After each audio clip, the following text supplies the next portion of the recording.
السلام علیکم ورحمۃ اللہ وبرکاتہ۔ اللہ سے دعا کرتے ہیں کہ آپ لوگ خیریت سے ہوں گے۔ 300 صحابہ رضی اللہ نے یزید کی بیعت کیوں کی؟ تو یہ جو ویڈیو بنا ہے، یہ جو ہے 300 صحابہ جو تھے ان کے ریلیٹڈ یہ ویڈیو بنا ہے، اور ریپلائی ٹو بہاب ڈاکٹر سید معراج ربانی مدنی آن یزید کی صحابہ نے بیعت کیوں کی بائی انجینئر علی مرزا۔ تو اس کا جواب جو ہے علی مرزا نے بھی بخوبی دیا ہے، اور یہ کیا معاملہ تھا یہ ویڈیو میں آپ کو ساری چیز جو ہے وہ پتہ چل جائے گی، اور اللہ سے یہی دعا کرتے ہیں کہ اللہ ہم سب کی مغفرت کر دیجئے، ہم لوگ سے جو بھی گناہیں ہوئی ہیں اللہ معاف فرما دے، اور اللہ اور اللہ کے رسول کے بتائے ہوئے راستے پر چلنے کی توفیق عطا فرمائے، آمین ثم آمین۔ بات فرماتے ہیں کہ ان کا بیٹا، ان کا معاویہ بن ابو سفیان رضی اللہ تعالی عنہما کا بیٹا یزید اپنے خاندان کے صالح اور نیک لوگوں میں سے ہے، اور اے لوگوں تم اپنی جگہ بیٹھے رہنا اور اس کی بیعت کرنا۔ تقریباً 300 صحابہ ساتھ میں تھے اس لڑائی کے اندر۔ یہ سب کون تھے؟ آپ ان یہودی نما مسلمان کے نام پر یہودیوں کی ٹولیوں کو، ان رافضیوں کو، یا کیا آپ ان کے کہے میں آ کر کے اس طرح کے صحابہ کو آپ کیا ثابت کرنا چاہ رہے ہیں؟ ان کے گھوڑے کے یزید بن معاویہ کے جو میدان جہاد میں ان کے گھوڑے کے جو دھول تھے، یا ان کے گھوڑے کے مچھنے میں جو دھول جاتے تھے، یہ اس غبار کے برابر بھی نہیں ہے۔ ان کی کیا حیثیت ہے؟ میں پوچھنا چاہتا ہوں کہ کیا ابو الوجیشن بن امتی کی روایت کا مصداق سارے محدثین یزید بن معاویہ رحمہ اللہ کو نہیں ٹھہرایا؟ صحابہ کرام نے یزید کی بیعت کر لی تھی، تو آپ کو کیا مسئلہ ہے؟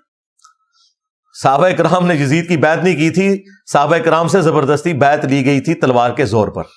جھوٹ بولنا بند کریں۔ اگر آپ کو یقین نہ آئے تو 2018 میں جو کچھ ہوا پاکستان میں، زبردستی ایک بندہ مسلط ہوا ہم پہ اسٹیبلشمنٹ کے گن پوائنٹ کے اوپر، اور پھر سٹوری ریپیٹ ہوئی 2024 میں، ایک اور بندہ اسٹیبلشمنٹ کے گن پوائنٹ پہ ہم پہ مسلط ہو گیا۔ آج تک یہی ہو رہا ہے۔ تو بنو امیہ اس وقت کی اسٹیبلشمنٹ تھی، تلوار کے زور پہ سب کچھ ہوا۔ نہیں یقین آتا بخاری شریف کھول لیں، صحیح بخاری میں 4827 نمبر حدیث ہے۔ مروان بن حکم مدینے کے ممبر پہ مسجد نبوی پہ حضرت معاویہ رضی اللہ تعالیٰ عنہ کی طرف سے گورنر بن کے اناؤنسمنٹ کر رہا ہے خطبے میں کہ اللہ تعالیٰ نے امیر المومنین کو یہ بات سجھائی ہے، وہ امت کے وسیع تر مفاد میں، یعنی کہ اے میرے عزیز ہم وطنوں، وہ امت کے وسیع تر مفاد میں اپنے بعد اپنے بیٹے کو خلیفہ نامزد کرتے ہیں۔ یہ وہ تقریر کر رہا تھا۔ امام بخاری نے اگلے جملے نقل نہیں کیے، وہ بڑے سخت تھے، لیکن اس کے بعد جو کچھ ہوا وہ نقل کیا۔ وہ اگلے جملے کیا تھے وہ میں بعد میں بتاتا ہوں آپ کو۔ اگلے جملے جو امام بخاری نے نقل کیے وہ یہ تھے کہ وہاں حضرت ابو بکر کا بیٹا کھڑا ہوا اور اس نے کچھ بات وہاں پہ کہہ دی۔ وہ کیا بات کی وہ پھر امام بخاری نے سکپ کر دی۔ پھر اس سے اگلے جملے امام بخاری نے نقل کیے، جسے پتا چل گیا کہ وہ بات کوئی ایسی تھی کہ اسے آگ لگ گئی۔ مروان نے کہا گرفتار کرو اسے، پکڑ لو اس کو۔ وہ فوراً سے مسجد نبوی میں ایڈجسٹنٹ جو حجرہ عائشہ تھا، جہاں ان کی بہن موجود تھی، وہاں داخل ہو گئے۔ اور یہ پاکستان کے کیس میں جو سگا بھائی ہے نا، یہ وہ تھے، یعنی حضرت ابو بکر کی وہ بیوی جو حضرت عائشہ کی والدہ تھی، وہی ان کی بھی والدہ تھی، عبد الرحمن بن ابی بکر کی۔ یہ سگے بہن بھائی تھے۔ ان کے پاس چلے گئے۔ اب ظاہر مروان یہ کام نہیں کر سکتا تھا، مسلمانوں نے پھر احتجاج کرنا تھا کہ یہ کیا حرکت کر رہے ہو۔ باہر سے اس نے کہا اوے ابو بکر کے بیٹے، تیرے بارے میں قرآن میں آیت نازل ہوئی تھی نا کہ یہ کافر کہتا ہے کہ میرے ماں باپ جو مجھے یہ کہتے ہو کہ مرنے کے بعد دوبارہ زندہ کیا جاؤں گا، یہ اگلے لوگوں کی کہانی ہے۔ ابو بکر کے بیٹے کہ تیرے بارے میں قرآن میں آیت نازل ہوئی تھی۔ توبہ توبہ۔ یہ بنو امیہ کے خدمت گزار، یہ ہیں گستاخان خلفائے راشدین۔ جب اس نے یہ بات کی تو سیدہ عائشہ اندر تڑپ اٹھی۔ انہوں نے کہا اسکت، خاموش ہو جا، آل ابی بکر کے بارے میں کوئی قرآن کی آیت نازل نہیں ہوئی سوائے جو میری برات میں سورہ نور کی آیات نازل ہوئی تھی، جب مجھ پہ جھوٹی تہمت لگائی گئی۔ بخاری میں اتنا آتا ہے، المستدرک للحاکم میں اور المعجم الکبیر طبرانی میں اور باقی کتابوں میں اس روایت کی فیلنگ ان دا بلینکس موجود ہے، جو اللہ کے فضل سے حافظ ابن کثیر نے سورۃ الاحقاف کی آیت نمبر 17 جو کوٹ کی تھی مروان نے غلط، اس کے کانٹیکسٹ میں وہ سارے طرق ایک جگہ جمع کر دیے ہیں، لہذا بریلوی دیوبندی اہل حدیث تینوں کو کوئی اعتراض نہیں ہوگا۔ وہ فل ان دا بلینک یہ تھی کہ اس وقت مروان نے یہ کہا کہ ابو بکر نے بھی تو عمر کو خلیفہ نامزد کیا تھا نا، تو حضرت معاویہ اپنے بیٹے یزید کو بنانا چاہتے ہیں۔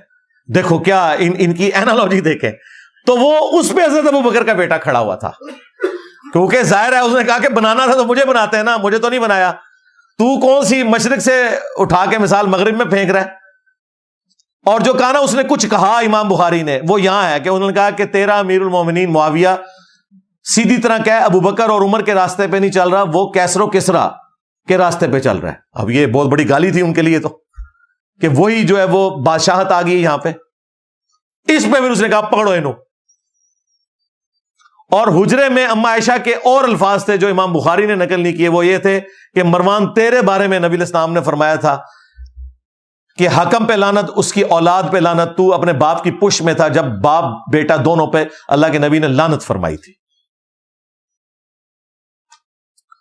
مجھے بتائیں جب یہ والی صورتحال ہو کہ حضرت ابو بکر کے بیٹوں کو بھی اپنی جان بچانی پڑے تلوار کے زور پہ، اپنی وفات سے 4 سال پہلے ایک بندہ اپنے بیٹے یزید کے لیے بیعت لے رہا ہے، تو آپ یہ کہیں گے صحابہ نے بیعت کر لی؟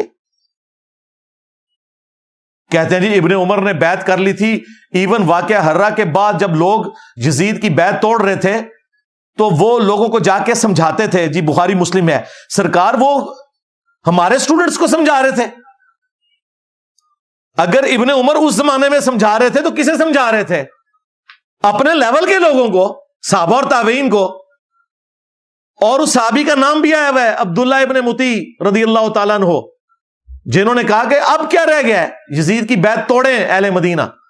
تو ابن عمر ان کو ملنے کے لیے گئے اور کہا کہ میں تمہیں حدیث سنانے کے لیے آیا ہوں کہ جو خلیفہ وقت کی بیعت کے بغیر مرا وہ جاہلیت کی موت مرا۔ وہ کہتے ہیں جی ابن عمر نے چونکہ بیعت کر لی تھی، وہ بھی مجبوراً کی تھی انہوں نے، وہ جس طریقے سے کی تھی، انیشلی تو انکار کیا تھا۔ دوسرا ابن عمر جب یہ بات کر رہے تھے تو وہ یہ بھول گئے کہ حضرت علی کی بیعت تو ابن عمر نے خود نہیں کی ہوئی تھی، تو اس وقت وہ جاہلیت پہ تھے۔ یہ لاجیکلی ان کی بات درست نہیں تھی، ورنہ تو خود اس فتوے کی زد میں آ رہے تھے۔ ہم تو عبداللہ ابن مطیع اور باقی لوگوں کے ساتھ ہیں، ابن عمر کا یہ موقف غلط تھا۔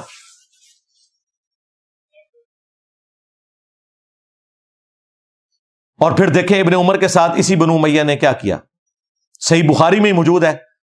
انہیں حج میں احرام کی حالت میں پاؤں میں زخم کیا گیا ایک نیزے کے ذریعے جو زہر آلود تھا، اسی میں وہ شہید ہو گئے۔ اور آخری دنوں میں حجاج ابن یوسف ان کی جب عیادت کے لیے آیا تو بخاری کے الفاظ ہیں، اس نے پوچھا کہ حضرت مجھے پتہ چل جائے نا آپ کا قاتل کون ہے تو میں اسے نہیں چھوڑوں گا۔ انہوں نے کہا میرا قاتل وہ ہے جس نے احرام کی حالت میں نیزے اور تلواریں لانے کی اجازت دی ہیں، جس میں اجازت ہی نہیں ہے، آپ نے خالی ہاتھ آنا ہے، یعنی کہ تو دیکھیں بنو امیہ ہی قاتل بنی خود ابن عمر کی۔ اسی لیے آخری وقت میں جا کے ابن عمر کو اندازہ ہو گیا کہ یہ لوگ ڈی ٹریک ہیں۔ المستدرک للحاکم میں یہ حدیث موجود ہے، مجموع الزوائد میں موجود ہے۔ امام حیثمی جو ابن حجر اسقلانی کے استاد ہیں، انہوں نے مجموع الزوائد میں اس کی سند کو صحیح کہا کہ ابن عمر آخری عمر میں افسوس کرتے تھے اور وہ کہتے تھے کہ مجھے نماز روزہ چھوڑنے کے اوپر کوئی افسوس نہیں، میں نے اس طرح کا کوئی کام نہیں کیا سوائے ایک چیز کے کہ میں نے حضرت علی کے ساتھ مل کر فی باغیہ کے خلاف قتال نہیں کیا، اس باغی گروہ کے خلاف جو مجھے کرنا چاہیے تھا۔ کون سا باغی گروہ؟ جو بخاری میں ہے، عمار تجھے ایک باغی جماعت قتل کرے گی، تو انہیں اللہ اور جنت کی طرف بلائے گا، وہ جماعت تجھے جہنم کی طرف بلائے گی۔ یعنی حضرت علی کی جماعت کو نبی علیہ السلام نے جنت کی طرف بلانے والی جماعت اور ان کے مخالفین کو جہنمی جماعت نہیں کہا، جہنم کی طرف بلانے والی، کیونکہ خلیفۃ المسلمین کی مخالفت۔ یہ ایک الگ سے ٹاپک ہے، میری کئی ایک ویڈیوز ہیں، وہ پچھلی والی ویڈیو دیکھ لیں، پچھلے محرم والی، کربلا کیوں ہوئی۔ تو آپ یہ دیکھیں، یہ بالکل واضح احادیث ون سائیڈڈ مقدمہ پیش کر رہی ہیں۔ جن ابن عمر کی بنیاد کے اوپر انہوں نے اتنا ہنگامہ کھڑا کیا ہوا تھا، وہ ابن عمر تو آخری وقت میں اپنے پرانے اعمال کے اوپر شرمندہ ہے اور یہ کہہ رہے ہیں جی ابن عمر نے یزید کی بیعت کر لی تھی. جو مخالفین تھے ابن عمر کے وہ بھی صحابہ اور تابعین تھے, ان کی رائے کا کوئی احترام نہیں کرتے. یعنی میٹھا میٹھا ہپ ہپ تے کوڑا کوڑا تھو تھو, اسی کے اوپر کہا جاتا ہے. اسی کانٹیکسٹ میں بخاری میں ایک حدیث ہے, حضرت عمر نے پہلے ہی پیش گوئی کر دی تھی. 6830 حضرت عمر نے جب آخری حج اپنا کیا, اس کے بعد ان کو اگلا سال نصیب نہیں ہوا, تو وہاں منا میں حضرت عمر تک کسی نے یہ بات پہنچائی کہ لوگ یہاں چیما گوئیاں کر رہے ہیں کہ جب عمر مر جائے گا تو ہم فلاں شخص کو اپنا خلیفہ چن لیں گے. حضرت عمر کو اتنا غصہ آیا, انہوں نے کہا میں ادھر ہی خطبہ دوں گا کہ مسلمانوں کے مشورے کے بغیر انہوں نے پہلے ہی طے کر لیا کسے خلیفہ بنانا ہے. تو عبد الرحمن بن عوف نے کہا کہ حضرت یہاں ہر طرح کے لوگ آئے ہیں, آپ مسجد نبوی میں جا کے خطبہ دیں. یہ چند لوگوں کے سامنے بات ہوئی ہے, آپ اس کو عام نہ کریں. اور میں دعوے سے کہتا ہوں کہ اگر یہ یوٹیوب پہ کلپ آیا ہوتا نا اس زمانے میں, تو حضرت عمر نے اسی ٹائم یوٹیوب پہ کلپ اپنا چڑھانا تھا, ریپلائی ٹو کر کے. خیر مدینہ شریف آئے, ابن عباس کہتے ہیں کہ میں ممبر کے اتنے قریب تھا کہ میرا گھٹنا ٹچ کر رہا تھا, اور میں ساتھیوں سے کہہ رہا تھا آج حضرت عمر نے پھٹے چک دینے نے, بڑے غصے نے. اور بڑا لمبا انہوں نے خطبہ دیا, اس میں یہ بھی الفاظ تھے کہ دیکھنا ابو بکر کی خلافت جس طریقے سے منعقد ہوئی وہ کیٹاسٹرافک کنڈیشن تھی, مستقبل میں اسے دلیل نہ بنایا جائے. یعنی حضرت عمر مانتے تھے کہ اس طریقے سے حضرت ابو بکر کو خلیفہ نہیں چنا جانا چاہیے تھا. لیکن وہ سعد ابن عبادہ اور جو باقی معاملات ہوئے ثقیفہ بنی ساعدہ میں, وہ الگ سے ایک ٹاپک ہے. انہوں نے کہا کہ یہ مستقبل میں دلیل نہیں ہوگی, مسلمانوں کے مشورے کے بغیر کسی کو خلیفہ نہ چننا.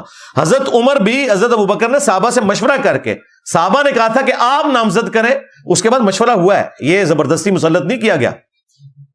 پھر حضرت عمر نے تو 6 رکنی کمیٹی بنائی,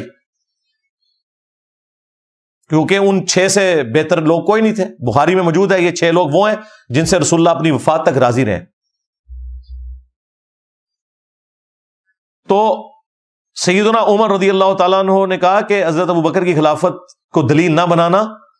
یاد رکھنا جب بھی مسلمانوں کے مشورے کے بغیر کسی کو خلیفہ چنا گیا تو اس کا انجام قتل و غارت ہوگا. یہ قتل و غارت ہوئی ہے. یہ کہتے ہیں جی یزید خلیفہ وقت تھا تو حضرت حسین نے بغاوت کی ہے, نعوذ باللہ. جو خلافت قائم ہی نہ ہو اس کے بارے میں یہ کہنا اس کے خلاف خروج ہوا ہے. یعنی مزارات جو بنانا ہی حرام تھے اسے کہنا کہ مزارات شہید ہو گئے. مزار تو شہید نہیں ہوں گے, وہ بنانا ہی حرام تھے. مسلم شریف میں حدیث میں تمہیں منع کرتا ہوں قبروں کو پکا کرنے سے, قبروں پہ عمارت بنانے سے, اور قبروں پہ بیٹھنے سے. مجاور بن کے بیٹھنا بھی حرام ہے, ویسے بیٹھنا بھی حرام ہے. لہٰذا یہ کانسیپٹ بالکل کلیئر ہے.